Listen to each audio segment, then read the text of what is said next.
Anyway, I'm jumping ahead of myself there. James, what did you make? Donald Trump is there. They're all coming to see him. It's a wonderful metaphor, isn't it? Because one of the first events that Donald Trump attends overseas, not yet the president, I mean, the current president was asleep in Africa yes. At that African Congress meeting, and the vice president currently is just making drunken videos. But Trump's first overseas trip is for the restoration of a magnificent church. It's and perfect. I think the symbolism is quite profound there. Yeah. And of course, Trump is already telling Hamas they need to get their house sorted, get the hostages released, otherwise all hell will be loosed. He'll meet with Zelensky while he's in Paris.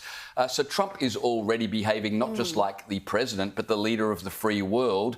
You've got Justin Trudeau rushed to Mar-a-Lago the other day to meet with Trump just to try and sort things out on the northern border with threat of tariffs being hanging over his head. I did love Donald Trump's response when it came to Justin Trudeau. Apparently, part of the discussion that got leaked by people who were present at the table was Trudeau was complaining about these tariffs, and Trump said, well, if you can't handle something this minor, perhaps Canada should become the 51st state fantastic. of the US. And which sent them all in their crazy land, the lefties. Yeah, and what? You can be Governor Trudeau. You can be the governor of this latest state. And then he posted a meme of himself looking supposedly at Canada, an II image.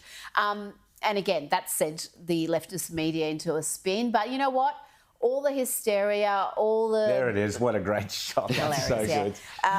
None of it matters anymore. No one is listening to the hysterical leftist media other than their diminishing little circle of, echo chamber dwellers.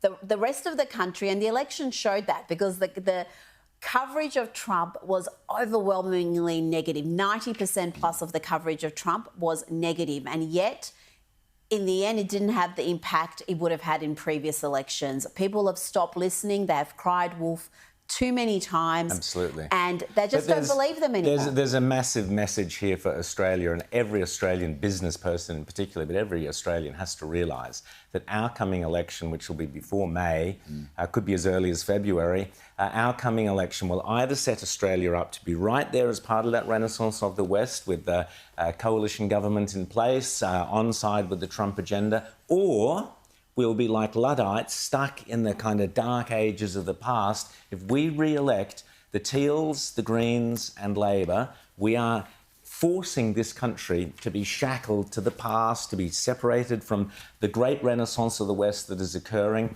We will be complete idiots. We will be floundering in our woke little cesspit of left-wing ideology. This is a really critical moment for Australia, and we've got to start thinking of it in those terms, James.